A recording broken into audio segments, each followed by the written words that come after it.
ॐ नमो भगवते श्रीरमणाय करुणापूर्णसुदाब्धे कबलितघनविश्वरूपकिरणावल्या अरुणाचलपरमात्मन् अरुणो भवचित्तकञ्जसुविकासाय वन्दे श्रीरमणऋषे आचार्यस्य पदाब्जं यो मे दर्शयधीशं भान्तं ध्वान्तमतीत्यः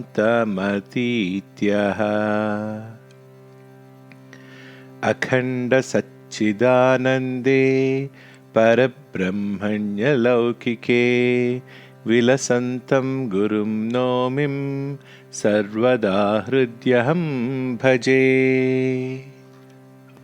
Day by Day with Bhagavan, episode number 10. Bhagavan has been reading the Kalayar Koil Puranam and explaining to us various portions therein, both in the morning and in the afternoon. He was so absorbed in the songs and the story that he went on explaining to us this morning even after the papers arrived. Attendant Krishnaswamy, who was chagrined that he had been denied his usual listening to the radio, remarked, "To such stories, if Bhagavan takes them up, there will be no end at all." He thought he was rebuking us who were listening and thus in a way encouraging Bhagavan to speak on. He could not understand the pleasures of a literary excursion such as Bhagavan was having and which one likes to share with others. Bhagavan was explaining to us how the poet was showing his skill and how a single stanza might have cost the poet several days of anxious thought. 6/2/1946 morning. Last night, Rajaratna Mudaliyar, who was deputy collector here and was leaving for Kadalur on transfer, came to Bhagavan to take leave. As requested by me, he had secured a copy of the songs, conversation, etc. used by the temple priests in connection with the Oodal love quarrel between the god and goddess, which is celebrated in the festival called here Oodal Utsavam, and gave it to me. I left the same with Bhagavan last night for his perusal. When I entered the hall at about 7:45 a.m., Bhagavan was reading the above and explaining the same to those near him. Seeing me enter, Bhagavan said, "You are coming only now?" After finishing the point he was explaining just then, he again, for my benefit, started reading and explaining from the beginning and read on to the end. We found the copy secured by Mr. Rajaratnam was not complete. I promised to find out whether there was anything with the temple priests not included in the copy sent to me. Today, between 10 and 11 a.m., the foundation was laid for Bhagavan's new hall in front of the temple, and Bhagavan attended the function. The Sthapati in charge, Sri Vaidyanatha Sthapati, of the work made a short speech in which he said that it was his aim and endeavor to see the entire work finished in 1 year, and that he wanted the cooperation and goodwill of all Bhagavan's devotees. A number of devotees also subscribed various sums. First, a widow came and offered some money to Sarvadhikari. He took it and put it on a plate on the ground, saying, "This sum the lady is offering as her contribution." Thereupon, various devotees began putting down various sums. I guess the amount offered on the spot could not have been less than 2000 rupees. A radio singer hailing from Tirukkoilur sang a few songs in praise of Bhagavan, and the function ended with a feast for us, the inmates. Afternoon. Bhagavan has read by now a great portion of the book of Kalaiyar Koil shrine, and he is of opinion that Kalaiyar means only a young and robust man and not a bull. That is, he appeared before Saint Sundara as a young man near Tiruchuri. Night. After Parayana, a person came and told Bhagavan, "We are going to our village tomorrow morning." Bhagavan said yes, and the person left. Turning to the attendant, Bhagavan said, "Avargalakku koduttacha, have they been given?" The attendant went out, enquired, came back and reported, "They have not yet been given, but things have been reserved to be given to them." I was wondering what all this was about. Bhagavan told me, "There was one Annamalai Swami when I was at the ashramam on the hill, that is Skandashramam. He died in Thai of 1922 and was buried near Isanya Math. This is his Guru Puja or death anniversary. His relations come and celebrate it every year. They feed poor people there and leave some rice etc. here. We give them our prasadam, vadai, pongal, etc. It is usual to sing the songs composed by that Annamalai Swami on such Guru Puja days with our Tamil Parayana. I don't know what they propose to do today." I said, "If that has been the custom, we shall certainly do the same today. Why should there be any doubt about it?" Meanwhile, Balaram asked Bhagavan who that Annamalai Swami was. Bhagavan thereupon took out the life of Bhagavan brought out by Kamath with 111 illustrations and showed us a group photo in which that Annamalai Swami is standing at the right hand end of the picture. Bhagavan said, "Mother used to be very fond of him. He died in Thai. She passed away in Vaikasi." We all remarked on seeing the picture that Bhagavan was very thin and lean in it. Bhagavan said, "That is because I was then living on one meal a day. For something like a year, I was eating only one meal a day. But this condition of mine in the picture is nothing. You should have seen me at Gurumurtam. I was only skin and bone, no flesh anywhere. All the bones were sticking out, collarbone, ribs, and the hip bones. There was no stomach to be seen.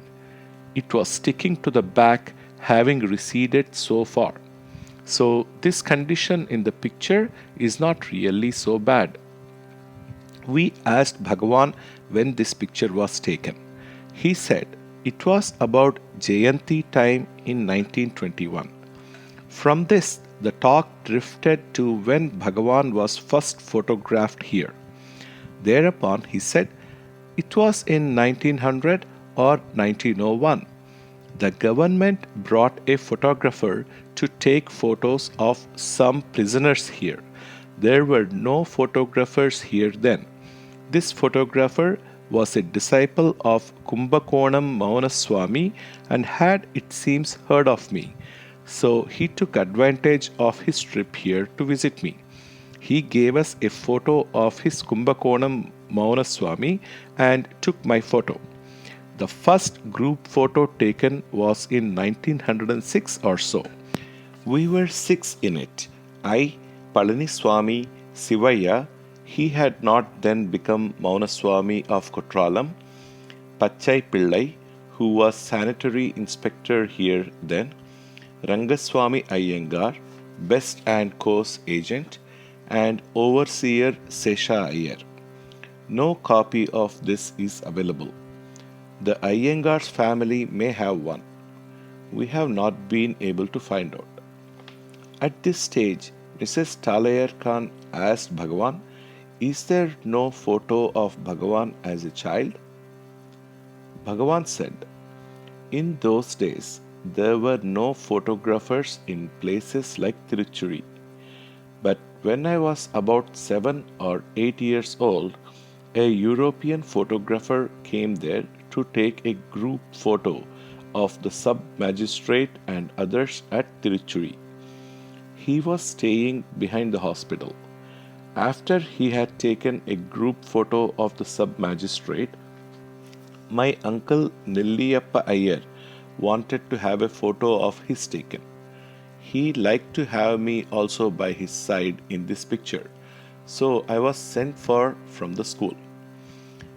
I came in haste, just as I was, with my high forehead, that is, the top of my head projecting upward, clean shaven recently, almost hiding the tuft behind, my jibba hanging loosely around me, with no buttons, and all unprepared generally for being snapped. By the time I arrived, my uncle was sitting in a chair in the hospital compound where there were crotons for a good background, and the photographer was busy adjusting his camera. I was made to stand to the left of my uncle with my right hand on the left arm of my uncle's chair. A big book from the hospital was brought, and I was asked to hold it in my armpit on the left side. So placed, I was to be snapped. But as ill luck would have it, just as the photo was about to be taken, a fly sat on my face, and I raised my hand to chase away the fly, with the result that in the photo my right hand could be seen swaying in the air. We have not been able to get at this picture either. There was no other photo taken of me in my childhood or boyhood. 10/2/1946. About 10:30 a.m., Mr. T.K. Doraiswamy Iyer, a retired professor who has settled down here for Bhagavan's sake, showed a letter he had received from Sir S. Radhakrishnan. In a reply to his letter asking for an article for the souvenir which it is proposed to bring out to celebrate the golden jubilee of Bhagavan's arrival in Tiruvannamalai. Sir S.R. has also been requested to get in touch with Mr. Evans Wentz and get a contribution from him also for the souvenir. In the reply, Sir S.R. had said he would do that also. Bhagavan showed Balaram this Evans Wentz in a group photo in self-realization. In this group, Grant Duff is sitting to the left of Bhagavan and Evans Wentz to the right. Bhagavan said that it was S.R. that sent Grant Duff here. In his introduction to 5 hymns, Grant Duff confirms the above fact, though Sir S. Radhakrishnan's name is not mentioned. Afternoon. I was reading Nallaswami Pillai's Sivajnana Bodham and came across a sentence challenging anybody to show in any Purana that Shiva took birth as avatar anywhere. I asked Bhagavan if it was not said that Shiva was born as son to Vallala Maharaja in this place and was even supposed to do annual ceremony every year to Vallala Maharaja. Bhagavan then explained that Shiva was not born in any woman's womb, even according to that story, that when Vallala's wife approached Shiva, who had come as an old man, according to her husband's orders, she found the old man suddenly transformed into a male child, and that when she called her husband, and both tried to take the child disappeared, and the god then assured Vallala that he himself would perform funeral rites and annual ceremonies for him. In this connection, Bhagavan also narrated to me another story in Tiruvilayadal Puranam, in which God appeared first as an old man, then changed into a young man, and finally into a child. The story is to be found in Vruddha Kumara Bala Padalam. A visitor, an old devotee of Bhagavan, had brought with him a book called Ramanopakhyanam by one Thangavelu Nadar. I imagined from the title that the book dealt with Bhagavan's life and teachings. But Bhagavan told me it contained only the stanzas found in some Nadi horoscope of Bhagavan, with the notes or commentary of a gentleman who was then editing a Tamil paper.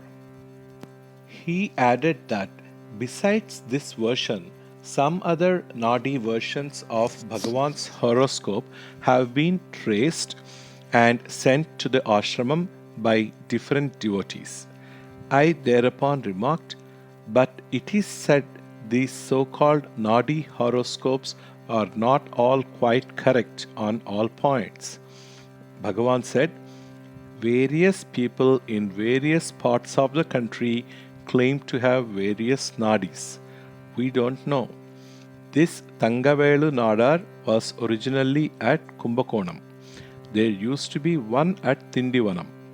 When anybody went to him, he used to tell them, you must go and have darshan of Ramana Maharshi at such and such a time.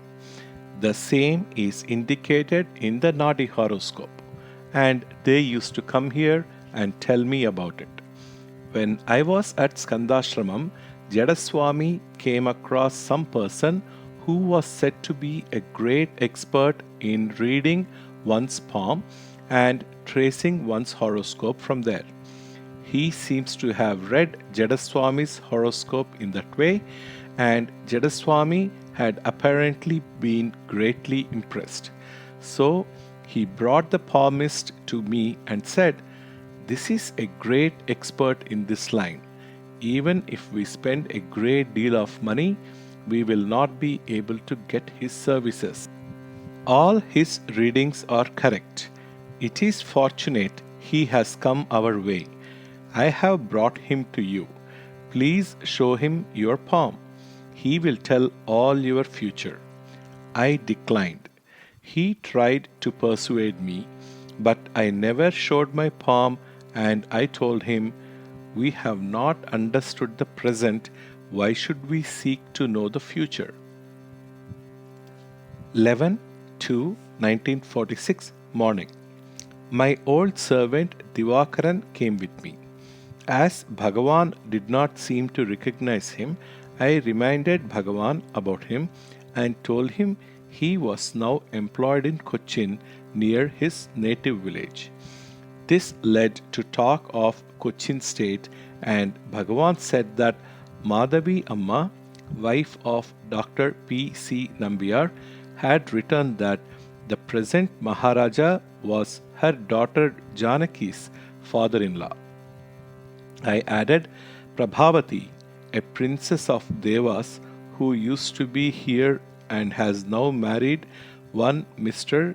Shekharan of Dr. Pandalai's family, is connected with the Travancore states. So we are now connected with both the states.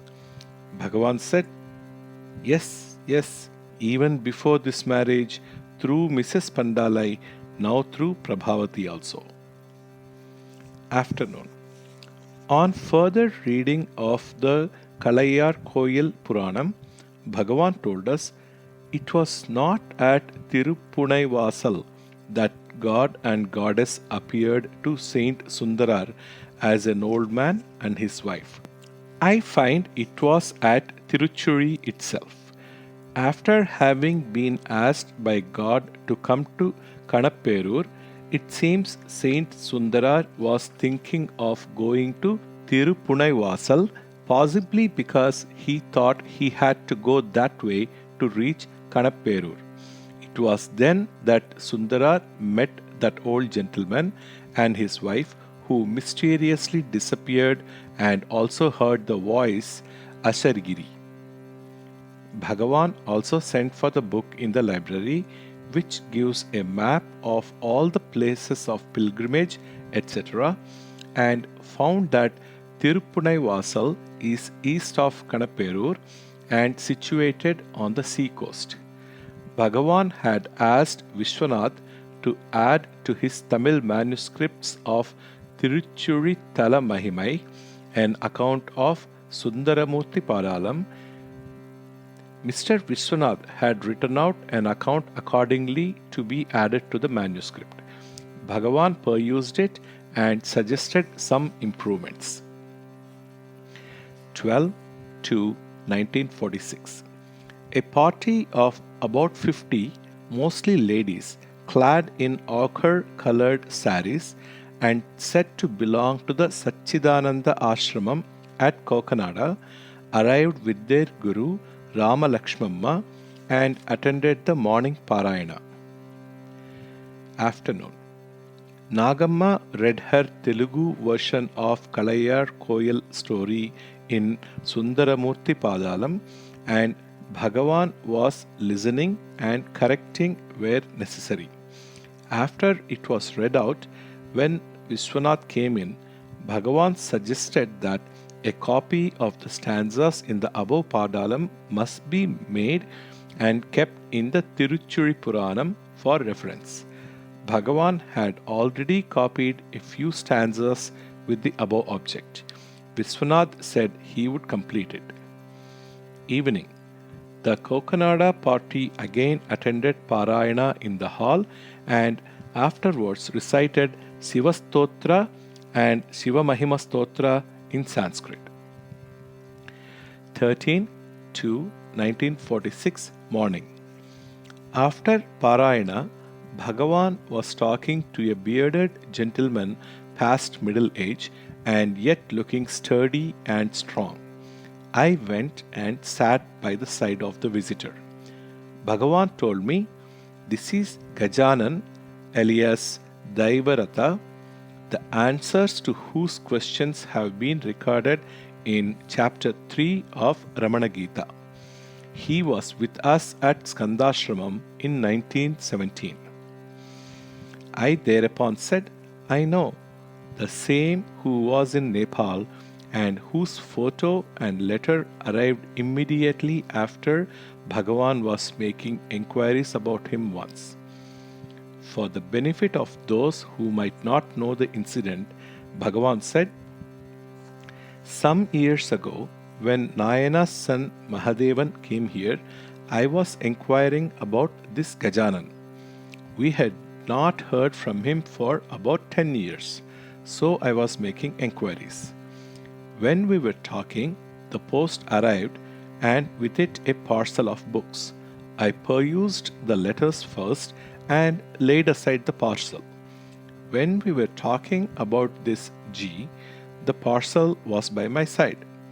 After talking to Mahadevan, I opened the parcel and found G's letter and photo and books, and in the letter he had written that though he was in Nepal, yet he was always at my feet. It looked as if, in answers to my questions to Mahadevan as to where G was saying, 'Here I am, that is in the picture, at your very feet.' The Kokanada party requested Bhagavan to give them Hasta Diksha, or to permit them to touch his feet. Bhagavan only replied as usual, 'Touch with your mind.'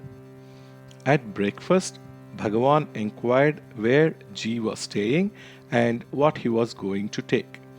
It was reported G had gone for his bath. Bhagavan then said he would eat anything. If you give him a quantity of tender margosa leaves and a chembu of cow's urine, he would break fast on them. He had lived on things like that. About 10:30 a.m., G was in the hall showing a picture of a Pasupati image in Nepal and explaining its esoteric significance. A Swami in orange robes called Jagadishwarananda from Ujjain arrived this morning, and a little after, the letter announcing his coming here reached Bhagavan. The person was here before the letter. In the night again, G was telling Bhagavan about Nepal. He said, among other things, there are 3 important shrines in Nepal, all very sacred. The king is a very religious man, and it is the custom and tradition there for the king not to do anything or go anywhere without first going and taking permission from the gods in these temples. In that state, cow killing used to be punished with death sentence. Now the sentence is transportation for life.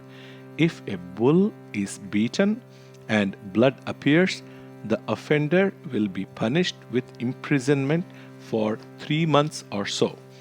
The state has its own coins. Here G showed some coins to Bhagavan. Mr. Balaram said, he does bhajan with great spirit and enthusiasm.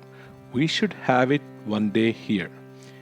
G said, oh yes, I can do even now. No fear, no shyness. So I can sing away. Can we get some tinkling beads, gajjai, for my ankles and some accompaniment? Bhagavan also said, he must have some sruti like harmonium, some accompaniment like mridangam or ganjira, and some cymbals, jalra. Then the talk drifted to Bhagavan and his party going round the hill in those days. Balaram asked if G used to do these bhajans while resting on the way or during walking. Bhagavan replied, oh, he would do his bhajan while walking. He would jump from one side of the road to another. He was so full of life and enthusiasm. G said, I was much younger then, but I can do it even now. Discussing where and when we should arrange for such a bhajan by G, we found out that he would require a big space himself for moving about singing, and that it would be better to arrange it in the dining hall. 14/2/1946. In the morning post was received a letter written in French, and Mr. Balaram translated it into English for Bhagavan. It is from the editors of the journal called Spirituality, which during the war penetrated all the prisoners' camps in Germany. They have published a book of about 600 pages called Reconstruction of Man. They say that their view is similar to Bhagavan's. They also hold that man in his egoless state, far from losing himself in a void, finds himself as he has always been in his profoundest depths. They say they belong to the Vedic brotherhood of Prajapatis. They hope to go to India next year and to visit Tiruvannamalai and Pondicherry. In the afternoon, a visitor sang some Tamil Devarams, etc. After Parayana in the evening, Bhagavan's old disciple Gajanan gave us a bhajan performance in the dining hall between 6:30 p.m. and 7:30 p.m. with Bhagavan seated at his usual place there. The bhajan was in North Indian style, and the way he ran and jumped about was remarkable for one who is at least 50 years old. 15/2/1946. Mr. Ramaswamy Iyengar of Kumbakonam, who was staying at Palakottu, passed away this morning at about 2 a.m. and Kunjuswami informed Bhagavan of the same at once, or passed away with Bhagavan's name on his lips. Bhagavan made kind inquiries about Colombo Ramachandra's health, as he had been suffering from sciatica for about a week now and was taken to the doctor in the government hospital last evening. Among the letters received today was one from a lady, Kameshwaramma, in which she asked for Bhagavan's opinion on the question whether the body can be kept alive eternally. While perusing the letter, Bhagavan made a few remarks, and this led to questions from visitors. Bhagavan repeated his well known views on the subject, more or less to the following effect.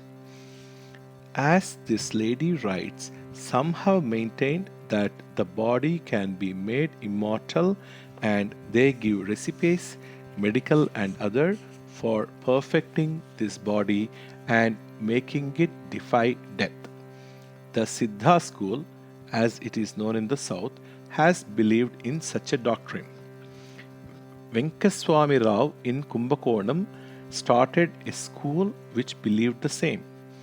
There is a society in Pondicherry too. There is also the school which believes in transforming men into supermen by descent of divine power, as is mentioned in this letter. But all people, after writing long treatises on the indestructibility of their body, after giving medical recipes and yogic practices to perfect the body and keep it alive forever, pass away one day. Somebody raised this question: what then about those who are spoken of as Chiranjeevis in our books? Bhagavan replied, but do they appear in physical bodies? They only appear to you in your dhyana.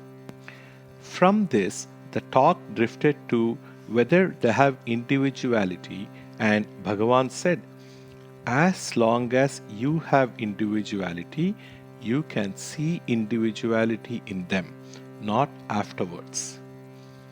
In the night, Gajanan, Daivaratha, said to Bhagavan, when Nayana went to Gokarnam, he went almost to every house and offered his superb Vidya to everyone, but nobody cared for it then.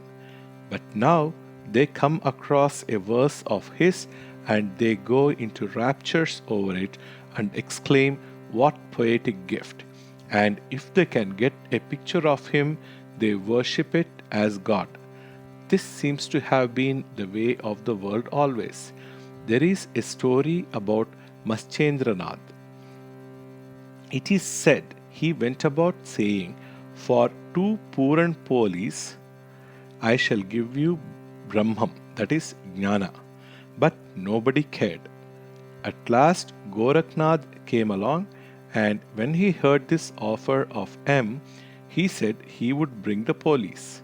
He went into the city, got up a tall tree, hung from one of the branches head downwards, had a small fire lit up underneath, and made a chela or disciple sit by his side. The whole town swarmed around and wondered, saying, what great tapasya! Some great Mahatma has come to our place. People readily offered to do various services and present many things to the great tapasvi. The disciple explained that his master would only accept a bhiksha in which 1,000 persons should all be fed with the best Puran Polis. This was readily arranged, and Gorakhnath took 2 Polis and ran up to Maschendra, telling the people, you feed the 1,000 persons. I shall go to the Ganges and offer the Polis to Ganga. G told M, here, sir, I have brought the 2 Polis. Now give me Brahmam. M took the 2 Polis, bit them here and there, threw the pieces to the birds, dogs, and the river, and then both M and G disappeared. M had given G Brahman. It seems to have been the way of the world always. Great men are rarely respected and rated at their true worth in their lives. Even Shankara was bitterly attacked during his lifetime as a Maya Asura. But now he is regarded not only here but all over the world as the greatest religious and philosophical thinker the world has produced. Bhagavan said, there is another similarity between Shankara and Maschendranath. It is said of Maschendra also that he was enjoying the company of a woman and forgot to return at the end of the period fixed by him, and that thereupon his disciple Gorakhnath went and sang and reminded him and brought him back in the same way in which Shankara's disciples are said to have sung Guru Stuti and brought back Shankara. Gajanan proceeded to relate that Gorakhnath was greatly revered in Nepal from the king downward, and the state coin also bore the name of Gorakhnath. He said, it seems when Gorakhnath was alive, the then king of Nepal visited him. When G was apprised of the king's arrival, he merely spat on the king. The king, to avert the spittle falling on his crown, drew back a little. The spittle fell on his feet. G is said to have then told the king, you would not let the spittle fall on your head. If it had so fallen, you might have become the head of a big empire. However, as it fell on your feet, you would be the master of a small kingdom. The talk then drifted to miracles done by various saints. G mentioned one Vasudeva Saraswati and said he has gone all over India. Bhagavan knows him. He was here too. He did various miracles. One morning he would bathe in the Krishna, and at noon he would be found bathing in the Ganges at Benares, and at a third place in the evening. Then G proceeded to speak of Samartha Ramadas and his miracles and told the following story. It seems one of his disciples, greatly devoted to him, used to grind the betel leaves and nut in his own mouth first and then offer it to Ramdas. Some co-disciples thought this sacrilegious and went and told Ramdas, please ask him to bring the pestle and mortar with which he daily prepares betel leaves paste for you. Ramdas thereupon asked those disciples, yes, go and ask him to bring the mortar.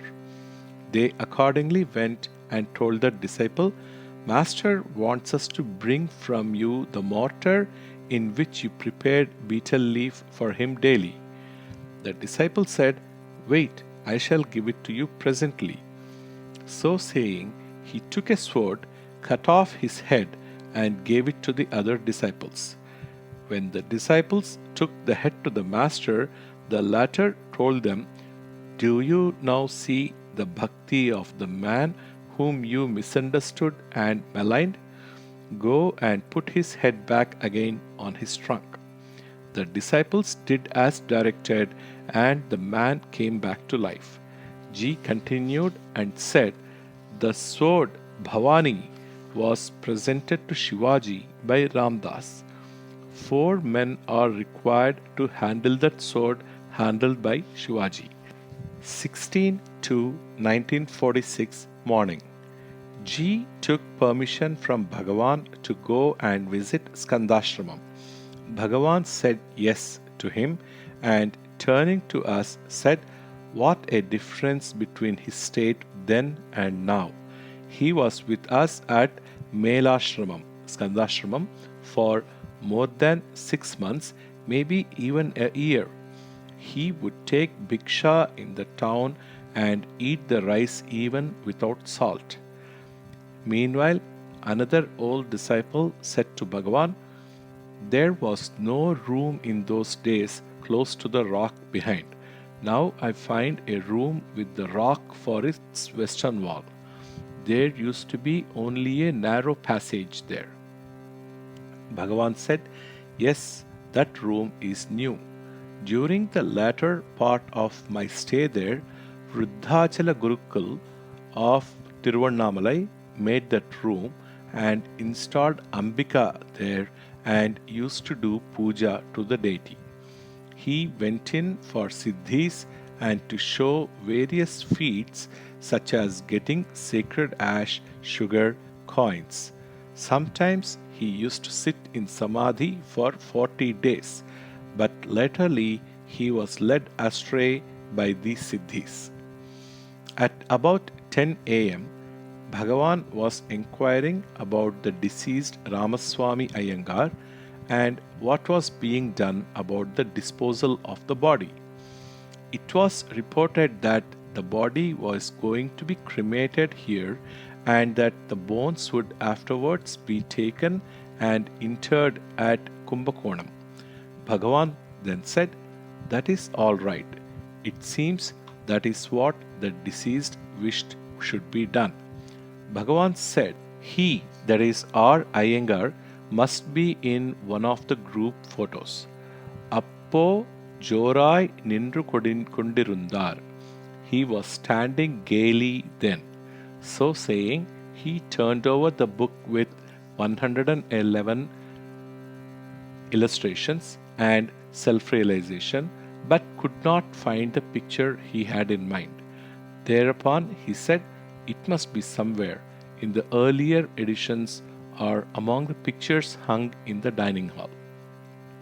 Evening. After Parayana, Bhagavan introduced G to Sanskrit Pandit Raju Shastri of this place and said he has written a work called Pasupati Hrudayam. The book was shown to Shastri and G read out a few verses from it. G also told us that the Pasupati image in Nepal has 5 faces, 4 in the 4 directions and the 5th at the top, and that the image has 2 arms in each direction. Bhagavan told Shastri, It seems there is a place called Uttara Gokarnam in Nepal, which is an important shrine.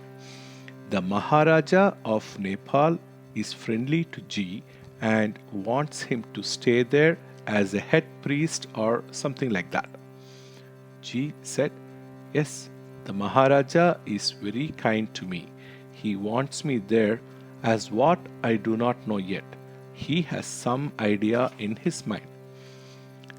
A party of 40 ladies were ushered into the hall by the second son of Dandapani Swami of Palani. They were Kasiyamma, present head of Subramanya Shastri's ashramam at Mettivari Palam, Guntur district, and some of her disciples. They sang a few songs before Bhagavan and then left.